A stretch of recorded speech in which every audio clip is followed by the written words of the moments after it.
Ahmet'im olamsa yadim neye tebrik olam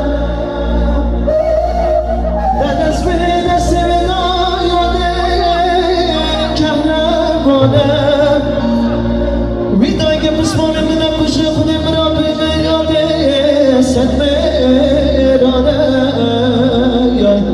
Ey vaktime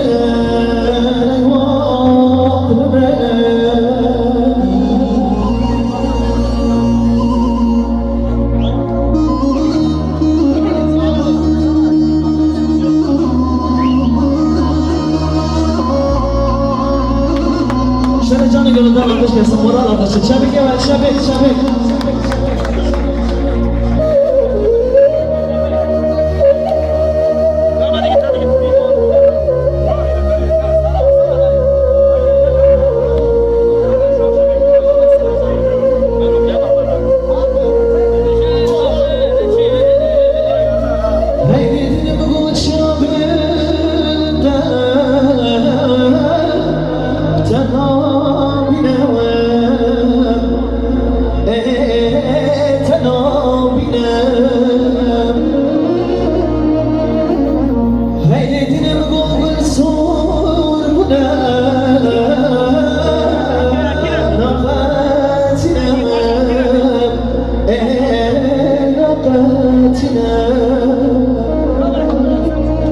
وزين سجبت يرشو بلاد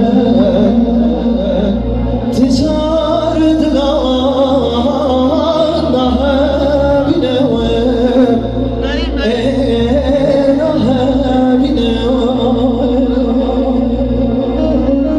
Şimdiden şöyle bir kuple uzun hava Musa Belik'ten alacağız. Şöyle Musa'ya bir anlaşık okuyacağım. Vallahi açmayacağım.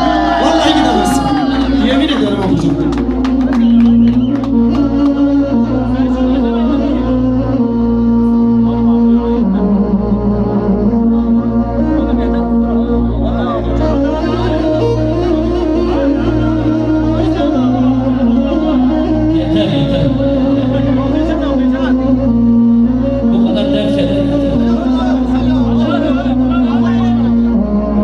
Vallahi Musa sen okumazsan bu düğün bitmez bu akşam. Gel Musa bir alkış.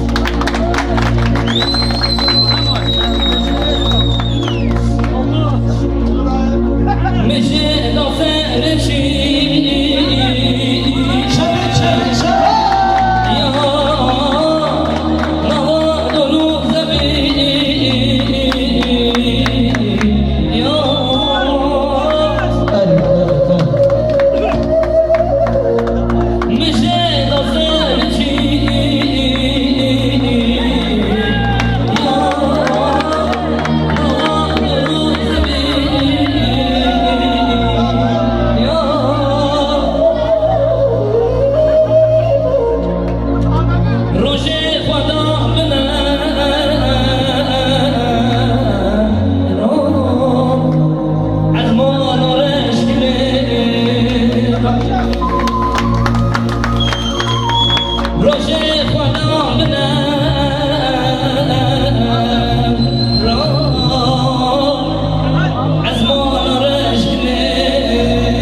Musa'ya bir alkış gelsin. Şöyle canı gönülden.